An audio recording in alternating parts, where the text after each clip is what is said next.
Hello दोस्तों, नमस्कार। Hello India 2020 में आपका स्वागत है। इसके तहत हम डिस्कस करते हैं 20 इंपॉर्टेंट क्वेश्चन, और वो 20 इंपॉर्टेंट क्वेश्चन से कई क्वेश्चन और भी बनाते हैं और उसके साथ साथ फिर हम उनका आंसर बताते हैं। तो हो जाते हैं कम से कम 30 और 40 क्वेश्चन का आंसर। और आपको इससे ये भी पता लगता है कि क्वेश्चन को कैसे तोड़ा जाए, क्वेश्चन को कैसे याद रखा जाए, उसका आंसर कैसे आगे ढूंढा जाए और नए क्वेश्चन कैसे बनाए जाते हैं, उनकी भी सोच यहाँ से विकसित होती है। तो अभी हम देखेंगे ये 12 क्वेश्चन है, इसके बाद 8 क्वेश्चन अगली स्लाइड में मिलेंगे आपको। और इन क्वेश्चन को लगातार आप देखते रहिए, सुनते रहिए, और सोने जाओ तब भी सुनते जाओ, ताकि सोते सोते कुछ चीज़ें दिमाग आधे घंटे पहले काफ़ी एक्टिव होता है तो वो चीज़ों को याद रखता है। ठीक है, तो दिन में 2-3 बार देखो इनको और याद करो, तरीका सीखो और अपने आप से भी कई क्वेश्चन बनाया करो, उनको आगे देखते रहा करो। तो देखिए, बोर घाट दरगाह कहाँ पर स्थित है? तो दरगाह से संबंधित बहुत सारे क्वेश्चन आते हैं एग्जाम में, और इनको हम मैप पे भी पढ़ा देंगे। लेकिन गोलघाट दरगाह पढ़ाने के लिए हम एक छोटा सा मैप बना देते हैं आपके लिए। यहाँ पे ये देखिए, ये यहाँ पे गुजरात होगा, यहाँ पे महाराष्ट्र होगा। तो यहाँ पे एक दर्रा पड़ेगा बोरघाट और यहाँ पे एक दर्रा पड़ेगा हालघाट। तो देखिए, ये बोरघाट, ये हो गई मुंबई। मान लो यहाँ पे मुंबई है, तो मुंबई से पुणे जाने के लिए बोरघाट दर्रा, और मुंबई से नासिक जाने के लिए हालघाट दर्रा। ठीक है, ये 2 दर्रे याद रखो। तो इसका आंसर तो मिल गया होगा आपको कि बोरघाट दर्रा कहाँ पर स्थित है? महाराष्ट्र में। कहाँ स्थित है? महाराष्ट्र में। और आपको ये बताना है क्वेश्चन में नासिक जो है वो किसके लिए प्रसिद्ध है।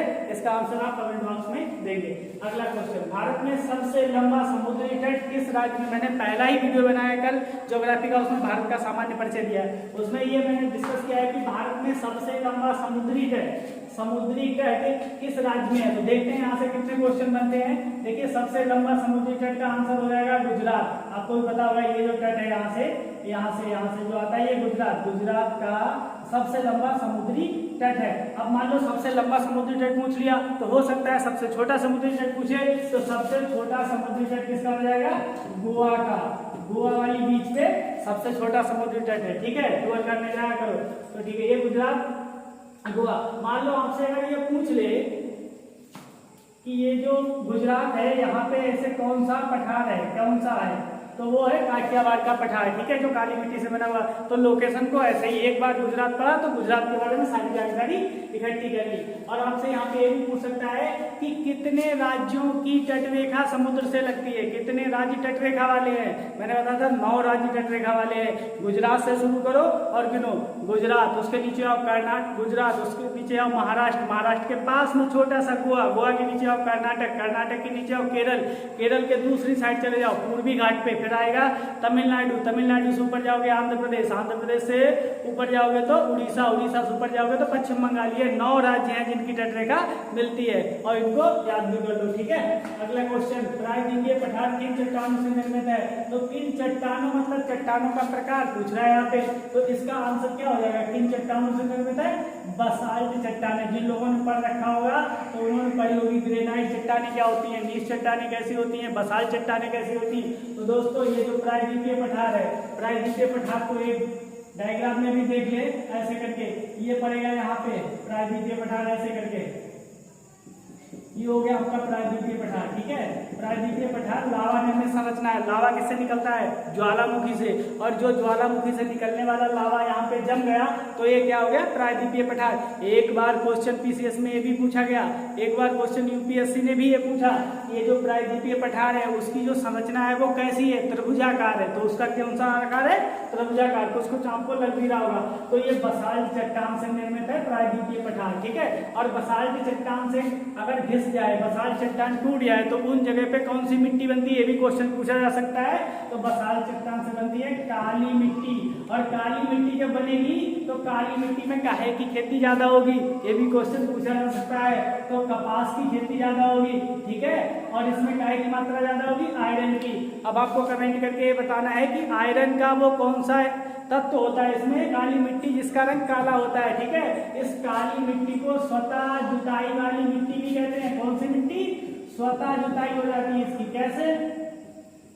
जब ये सूख जाती है तो इसमें दरारें पड़ जाती हैं। ठीक है, तो इतने सारे क्वेश्चन यहाँ से बसाल्ट चट्टान को लेके हमने देखे। इस राज्य के समुद्री तट को कोरोमंडल तट कहते हैं। देखिए, तटों पर आ गए हम। चौथा क्वेश्चन, किस राज्य के समुद्री तट को कोरोमंडल तट कहते हैं? कहीं जाने की जरूरत नहीं है, यहाँ कल मैंने पूरा समझाया था। ये है तमिलनाडु, और तमिलनाडु के तट को क्या कहते हैं? कोरोमंडल का तट। ये कोरोमंडल का तट, जब कोरोमंडल का तट जान ही रहे हो तो मालाबार का भी तट लो। ये केरल वाला हो गया मालाबार का तट, ठीक है, मालाबार। ऊपर जाओगे तो ये कर्नाटक वाला तट पड़ेगा, इसको बोलेंगे कनारा। मैं यहाँ लिख दे रहा हूँ कनारा का तट, जो कर्नाटक का तट है। और जो महाराष्ट्र का तट है उसको क्या बोलते हैं? कोंकण का तट। कौन सा? कोंकण, ठीक है। तो ये सब तटों के नाम याद हो गए आपको। अच्छा ठीक है, एक तट जो हमने मैंने नहीं बताया अभी, वो यहाँ पे पड़ेगा उड़ीसा, इधर पड़ेगा उड़ीसा, ओडिशा जिसको बोलते हैं। ओडिशा के तट को क्या कहते हैं? उत्कल तट। पंजाब, सिंध, गुजरात में आता है रावण उत्कल, तो उत्कल तट उड़ीसा का तट है, ठीक है। तो हमने सभी तटों को डिस्कस कर लिया, तो आपको पता लग गया कि ये कोरोमंडल जो तट है वो किसका है? तो कोरोमंडल तट है तमिलनाडु का है, ठीक है, तमिलनाडु। कोई कठिन क्वेश्चन पता है आपको?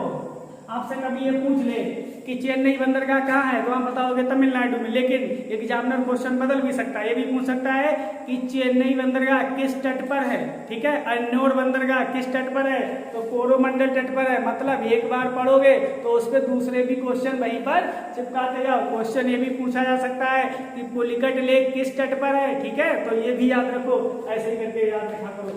आगे, नाथुला दर्रा किस राज्य में स्थित है? नाथुला, यहाँ देखो, ये भारत का छोटा सा मैप बना लो ऐसे, और फिर उसको ये सिक्किम, तो नाथुला दर्रा और इधर जिलेबला, ये दो दर्रा कहाँ रहेंगे? सिक्किम में रहेंगे, ठीक है। तो ये नाथुला दर्रा किस राज्य में स्थित है? सिक्किम राज्य में स्थित है, सिक्किम। कल वाले वीडियो में हमने आपको बताया था कि ये सिक्किम के पास में ही भूटान का एक क्षेत्र है, जिसको बोलते हैं डोकलाम, जिस पे विवाद था, ठीक है, वो डोकलाम भी याद रखो। ये नाथुला दर्रा हो गया और ये हो गया जिलेबला, ठीक है। तो ये कहाँ हो गया? सिक्किम में। अगला क्वेश्चन, मालवा के पठार पर किस प्रकार की मिट्टी पाई जाती है? पहले ये बताओ मालवा का पठार है कहाँ? ठीक है, अरावली पहाड़ियों के पूरब में, मध्य प्रदेश में। कौन सा पठार पड़ता है? मालवा का पठार। तो मालवा का पठार कहाँ है? मध्य प्रदेश में। आपके क्वेश्चन का आंसर, किस प्रकार की मिट्टी पाई जाती है? तो भाई काली मिट्टी पाई जाती है, काली। अभी मैंने आपको बताया कि जो बसाल्ट चट्टानें होती हैं उनसे काली मिट्टी का निर्माण होता है। तो बताओ, काली मिट्टी है तो वहां पे कौन सी चट्टानें पाई जाती होंगी? बसाल्ट चट्टानें पाई जाती होंगी। मतलब जो प्रायद्वीपीय पठार में चट्टानें पाई जाती है भाई मालवा के पठार में, क्योंकि मालवा का पठार भी प्रायद्वीपीय पठार का ही हिस्सा है, प्रायद्वीपीय भाग का ही हिस्सा है। ऐसे ही काली मिट्टी कोयम्बटूर में पाई जाती है, काली मिट्टी काठियावाड़ के पठार में पाई जाती है। जब मैं काली मिट्टियों का वितरण बताऊंगा आपको मैप पे तो पूरा बताऊंगा मैं। आगे, लोकटक झील, सबसे इंपॉर्टेंट क्वेश्चन आज का, जो हर एग्जाम में बच ही नहीं सकता, पूछा ही पूछा जाता है। तो लोकटक झील किस राज्य में स्थित है? क्वेश्चन तो सरल है, लेकिन इसके सहारे हम बहुत कुछ जानेंगे। तो पहले इसका आंसर जान लीजिए, मणिपुर, ठीक है, मणिपुर। और फिर इसको डिस्कस कर लेते हैं कि लोकटक झील कहाँ है और क्या इसकी विशेषता है और क्या क्या आपको याद रखना है। तो ये देखो बन गया ये पूर्वोत्तर भारत का नक्शा। यहाँ पे पड़ेगा मणिपुर, ठीक है, यहाँ पे पड़ेगी आपकी लोकटक झील। अच्छा ये बताओ, भारत का एकमात्र तैरता हुआ राष्ट्रीय उद्यान कहाँ है? लोकटक झील में। और उसको क्या कहते हैं? काबुल लामजाओ राष्ट्रीय उद्यान। कौन सा राष्ट्रीय उद्यान? काबुल लामजाओ राष्ट्रीय उद्यान। वहां तैरते हुए घास के गट्ठर बन जाते हैं और उन घास के गट्ठरों को क्या कहते हैं? फुमदी। और उसी फुमदी को खाने के लिए आता है डांसिंग डियर। जब वो पैर नीचे रखता है तो इधर दब जाता है, इधर दब जाता है, लोगों को लगता है वो डांस कर रहा है। यार वो अपना पेट भरने के चक्कर में पड़ा है, लोगों ने उसका नाम रख दिया डांसिंग डियर। तो लोकटक झील मणिपुर। काबुल लामजाओ राष्ट्रीय उद्यान या राष्ट्रीय पार्क कहाँ है? ये भी मणिपुर में है, ठीक है, तो याद रखो। और बताओ मणिपुर की राजधानी कहाँ है? इम्फाल। ये भी याद रखना है, ठीक है। आगे, भारत का एकमात्र सक्रिय ज्वालामुखी, ठीक है, भारत का एकमात्र सक्रिय ज्वालामुखी। पहली बात ये पूछे कि भारत का एकमात्र सक्रिय ज्वालामुखी कौन सा है, तो आप आंसर क्या दोगे? बैरन द्वीप। क्या बोलेंगे? बैरन द्वीप। लेकिन ये है कहाँ? कल वाला वीडियो देखो, मैप में मैंने बताया था कि ये बैरन का अंडमान निकोबार, अंडमान के दक्षिणी अंडमान के पूरब में, दक्षिणी अंडमान के पूरब में सक्रिय ज्वालामुखी है, ठीक है। यहीं पर एक निष्क्रिय ज्वालामुखी भी है, क्या नाम है उसका? नारकोंडम तो नहीं है? पता करके बताओ, ठीक है। ये बैरन द्वीप हो गया। अगला क्वेश्चन, भारत में केंद्र शासित प्रदेशों की संख्या कितनी है, डिटेल से डिस्कस करते हैं इसको। आज ये पूरे केंद्र शासित प्रदेशों से बनने वाले सारे क्वेश्चन खत्म। क्वेश्चन का आंसर तो सिर्फ 8 है। वर्तमान में भारत में केंद्र शासित प्रदेशों की संख्या 8 है, लेकिन मेरा मन नहीं मान रहा है। मैं आपको पूरे केंद्र शासित प्रदेशों का डिटेल दे ही देता हूँ, ताकि आपके बहुत सारे क्वेश्चन हल हो जाए। देखो ये हुआ हमारा, ये मेरा इंडिया। अब हम हल करते हैं यहाँ पे केंद्र शासित प्रदेश, ठीक है, जैसा ये मेरा भारत है, ठीक है। तो यहाँ पे भाइयों और बहनों इधर देखो, यहाँ हो जाएगा लद्दाख। कौन सा हो जाएगा, लद्दाख। और लद्दाख की राजधानी कहाँ है, लेह। तो सबसे कम वर्षा वाला क्षेत्र कहाँ है, ये भी तो बताओ। लेह में। भारत में सबसे कम वर्षा कहाँ होती है, लेह में। और सबसे ज्यादा वर्षा कहाँ होती है, कल बताया था, भूलना नहीं, गारो, खासी, जयंतिया में, मानेसराम में। कहीं कहीं बदलता भी रहता है, लेकिन माना वही जाता है, ठीक है। तो लेह ये हो गया। जम्मू कश्मीर, पहले ये दोनों एक थे, लेकिन अब हो गया J&K। तो अब ये दोनों केंद्र शासित प्रदेश हो गए। तो केंद्र शासित प्रदेश का मतलब होता है जो सीधे केंद्र के अंदर में शासन होता है इनका। तो ये जम्मू कश्मीर हो गया, और इसकी राजधानी होगी जम्मू, और इसकी होगी लेह। दो निपट गए। नीचे आओ, थोड़ा नीचे आओ, और यहाँ पहुंचो चंडीगढ़। चंडीगढ़ कहाँ है, अरे पंजाब हरियाणा के पास में। और पंजाब हरियाणा दोनों की राजधानी कहाँ है, चंडीगढ़। और चंडीगढ़ की राजधानी कहाँ है, चंडीगढ़, ठीक है। तो ये केंद्र शासित प्रदेश हो गया चंडीगढ़, ठीक है। उसके नीचे थोड़ा और खिसको आओ दिल्ली में, और दिल्ली केंद्र शासित प्रदेश है, और दिल्ली की राजधानी कहाँ है, दिल्ली में, ठीक है। अब जो कठिन वाला है उसको देखो, जो कठिन वाला है, जो भूल सकते हो, ये देखो, ये दीव, दमन, यहीं पे दादरा नगर हवेली। थोड़ा लंबा जा रहा है लेकिन ये बात ध्यान रखो, ये दीव है और ये दमन है, ये गुजरात के क्षेत्र में थे, गुजरात के क्षेत्र में, ठीक है। और ये दादरा नगर हवेली किसके क्षेत्र में है, महाराष्ट्र के क्षेत्र में। लेकिन अभी क्या किया है सरकार ने, इन दोनों को मिला दिया है। पहले इसकी राजधानी दमन हुआ करती थी, और दादरा नगर हवेली की सिलवासा, सामने बैठे लोग, सिलवासा, ठीक है। अब इसकी ये राजधानी खत्म करके किसको राजधानी बना दिया गया, दमन को। किसको बना दिया गया है, दमन को। अब इन चारों उद्योगों को एक जगह केंद्र शासित प्रदेश में मिला के और इनकी राजधानी बना दिया है दमन। ये याद रखने वाली बात है, क्योंकि यहाँ से क्वेश्चन आ सकता है। अब हम आते हैं, चलो पुदुचेरी को निपटा लेते हैं, वो ज्यादा इंपॉर्टेंट है, क्योंकि उसके 4 जिले हैं जो 3 राज्यों में है। तो पुदुचेरी का एक जिला है यन्नम, यमन नहीं, यन्नम कहाँ है, आंध्र प्रदेश में, ठीक है। और दूसरे इसके 2 जिले हैं कराईकल और पुदुचेरी। ये दोनों पड़ेंगे तमिलनाडु में, क्लियर। और इधर पड़ेगा माहे कहाँ पड़ेगा, केरल में।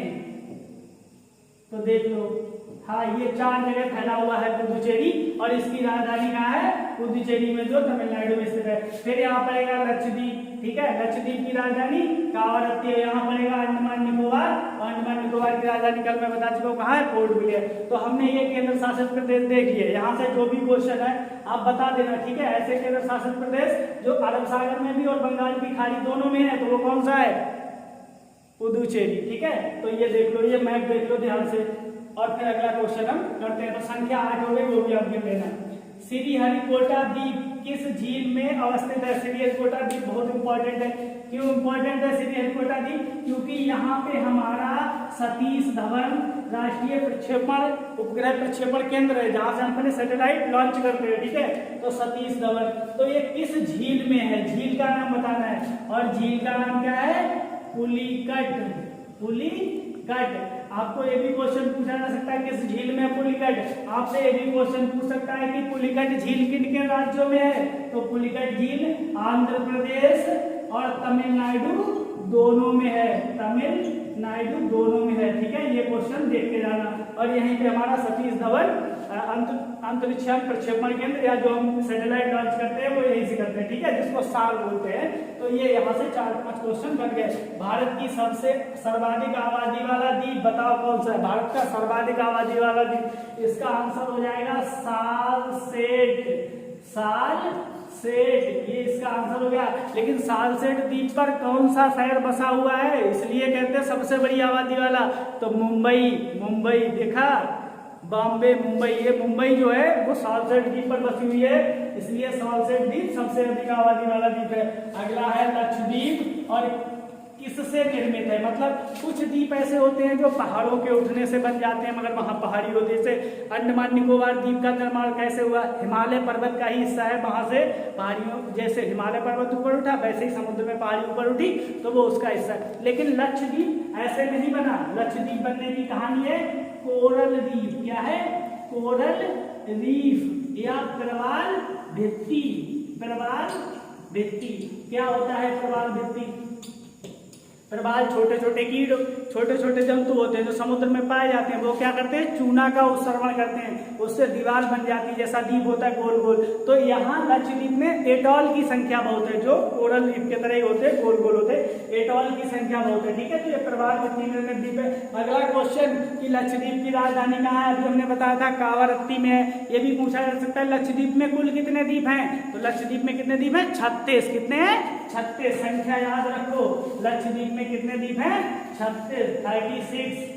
ठीक है, अभी लक्षद्वीप चर्चा में है तो ये भी ध्यान रखो, इसलिए लक्षद्वीप इंपॉर्टेंट है। हमने कल बताया था कि मिनिकॉय और लक्षद्वीप के बीच में कौन सा चैनल है, तो मिनिकॉय और लक्षद्वीप के बीच में 9 डिग्री चैनल है, और मिनिकॉय और मालदीव के बीच में कौन सा चैनल है, 8 डिग्री। कल वाले वीडियो में पूरा किया था। संविधान संशोधन की प्रक्रिया किस अनुच्छेद में है, अनुच्छेद पूछ रहे, पॉलिटिकल क्वेश्चन शुरू हो गए यहाँ से। देखो, संविधान संशोधन की प्रक्रिया किस अनुच्छेद में है। देखिए, संविधान में जब हमें कोई संशोधन करना पड़ता है, पुरानी चीजों को हटाना नहीं जोड़ना पड़ती है, या कोई नया ऐसा कानून बनाना पड़ता है, तो संविधान संशोधन के लिए कौन सा अनुच्छेद है, 368। ये याद रखिएगा, सीधे सीधे पूछे जाने वाला अनुच्छेद है, और ये संविधान संशोधन की प्रक्रिया से जुड़ा हुआ 368। अगला, संविधान के किस भाग में नागरिकता का प्रावधान है, तो ये पता होना चाहिए सबको, भाग 2 में नागरिकता का प्रावधान है। भारत में कितने प्रकार की कैसी नागरिकता पाई जाती है, एकल या मतलब दोहरी, एकल नागरिकता पाई जाती है भारत में। लेकिन एकल नागरिकता का मतलब क्या है, एक मतलब तो पता होगा आपको कि भारत का नागरिक सिर्फ भारत का नागरिक होगा, देश का और मतलब राज्य का नागरिक नहीं होगा। भारत में ऐसी नागरिकता नहीं मिलती, उत्तर प्रदेश के नागरिक, मध्य प्रदेश के नागरिक, राजस्थान के नागरिक नहीं, भारत के नागरिक राज्य के निवासी होते हैं, तो तभी निवास स्थान प्रमाण पत्र बनता है, एकल नागरिकता। दूसरी बात यह है कि अगर कोई व्यक्ति भारत की नागरिकता के साथ दूसरे देश की नागरिकता लेता है तो भारत की नागरिकता अपने आप खत्म हो जाएगी। मतलब भारत एक ही देश की नागरिकता देता है, दूसरे देश की नागरिकता साथ साथ नहीं चल सकती। फिर बताओ, दोहरी नागरिकता किस देश की है, अमेरिका की है, अमेरिका में दोहरी नागरिकता होती है। आगे इस आर्टिकल बाद में डिस्कशन हुआ। कौन सा न्याय भारत की प्रस्तावना में वर्णित नहीं है, ये क्वेश्चन पूछा जाता है। और भारत की प्रस्तावना में कितने न्याय वर्णित हैं, ठीक है, तो 3 है, सामाजिक, आर्थिक, राजनीतिक। तो कौन सा न्याय वर्णित नहीं है, धार्मिक। ये क्वेश्चन याद रखिए कि धार्मिक न्याय नहीं है, बल्कि प्रस्तावना पढ़ोगे तो सामाजिक, आर्थिक, राजनीतिक न्याय आपको मिल जाएगा, लेकिन धार्मिक न्याय नहीं मिलेगा। संवैधानिक उपचार के तहत यह अनुच्छेद 32 की बात हो रही है, किसकी बात हो रही है, अनुच्छेद 32 में संवैधानिक उपचार का प्रावधान है के तहत कितने प्रकार की नीति जारी की जाती हैं, तो इसमें 5 प्रकार की नीति जारी की जाती है। कितने प्रकार की जारी की जाती है, 5 प्रकार की। सबका नाम कैसे याद रखोगे, बंदी प्रत्यक्षीकरण, परमादेश, ठीक है, उत्प्रेषण, प्रतिषेध, और एक शर्तदेरी करके इंग्लिश में होती है। हाँ, तो देखिए ये 5 प्रकार की नीति, इनका नाम याद कर लीजिए, ऐसे करके लिख लीजिए यहीं पे, ठीक है, नोट्स बनाते समय। तो समान कार्य के लिए समान वेतन का प्रावधान किसमें है, देखो वीडियो बड़ा हो रहा है, जल्दी जल्दी डिस्कस करना है। समान कार्य के लिए समान वेतन, ये अनुच्छेद 39D में है, अनुच्छेद 39D में है। तो ये फिर किसका भाग हो गया, मूल अधिकारों का भाग हुआ है, डीपीएसपी का ये भाग है। डीपीएसपी होते तो नीति निर्देशक तत्व, नीति निर्देशक तत्व, इनका प्रावधान कितने से कितने तक है, कितने आर्टिकल से कितने आर्टिकल से है, बताओगे आप, चलो मैं बता देता हूँ। 12 से 35 तक तो मूल अधिकार है, उसके बाद भाग 4 शुरू होता है तो 36 से 51 कितने तक नीति निर्देशक तत्व 36 से 51 तक। ठीक है, ये भी याद रखो, यहाँ से भी एक क्वेश्चन बन सकता है। संसद के लिए राष्ट्रपति का अभिभाषण कौन तैयार करता है? मतलब संसद में जब राष्ट्रपति महोदय बोलते हैं तो उनका अभिभाषण कौन तैयार करता है? ये क्वेश्चन भी पूछा जा सकता है। तो इसका आंसर है मंत्रिमंडल। कौन तैयार करता है? मंत्रिमंडल। ठीक है, इसको याद करो, मंत्रिमंडल। अनुच्छेद 123, अगला क्वेश्चन, अनुच्छेद 123 में अध्यादेश जारी करने की शक्ति किसके पास है? जब संसद का सत्र नहीं चल रहा होता है तो अध्यादेश जारी होता है। तो अनुच्छेद 123 में अध्यादेश जारी करने की शक्ति किसके पास है? राष्ट्रपति महोदय के पास है। किसके पास है? राष्ट्रपति महोदय के पास। फिर बताओ, राज्यपाल महोदय अध्यादेश जारी कर सकते हैं या नहीं कर सकते? कर सकते हैं। तो उनका अनुच्छेद कौन सा होगा? देखो, ये है 123, इसको ही घुमा फिरा के बना देते हैं 213। तो 213 के कौन अध्यादेश जारी करता है? राज्यपाल। ठीक है, राज्यपाल, जो किसी राज्य के लिए होता है। ठीक है, तो ये याद रखो। अगला, राष्ट्रपति के पद रिक्त होने के कितने दिन के अंदर चुनाव करवाना अनिवार्य है? तो राष्ट्रपति का पद अधिकतम कितने दिन तक खाली रह सकता है? मान लो राष्ट्रपति को कुछ हो गया और अभी दूसरे राष्ट्रपति का चुनाव नहीं हुआ है, तो अधिकतम कितने दिन? 6 महीने। कितने दिन के अंदर? 6 महीने के अंदर, 6 माह के अंदर पद भरना पड़ेगा। मतलब किसी ना किसी का चुनाव करवाना पड़ेगा। लेकिन अगर राष्ट्रपति महोदय नहीं है, अचानक उनका पद रिक्त हो गया, तो कौन काम करेगा? उपराष्ट्रपति। फिर उपराष्ट्रपति जब काम करेंगे तो उनको वेतन भत्ते जो कुछ मिलेगा वो उपराष्ट्रपति का नहीं मिलेगा, वो राष्ट्रपति का मिलेगा। तो याद रखिए, उपराष्ट्रपति एक ऐसा पद है हमारे संविधान में जिसको वेतन भत्ते उपराष्ट्रपति के नहीं मिलते, या तो उनको सभापति के मिलते हैं जब वो सभापति का काम करते हैं उच्च राज्यसभा में, या फिर उनको राष्ट्रपति के मिलते हैं, लेकिन उपराष्ट्रपति के कभी नहीं मिलते। ये भी याद रखिए। तो आज के लिए 20 क्वेश्चन का डिस्कशन हो गया। कहीं पे कोई प्रॉब्लम आई हो तो उसे बता देना, आगे तो उसमें सुधार करेंगे। और थोड़ा तेजी से बोलने के साथ कभी कभी बीच बीच में जवाब में फिसल जाती है, तो उसको भी ध्यान रखो। बाकी धन्यवाद।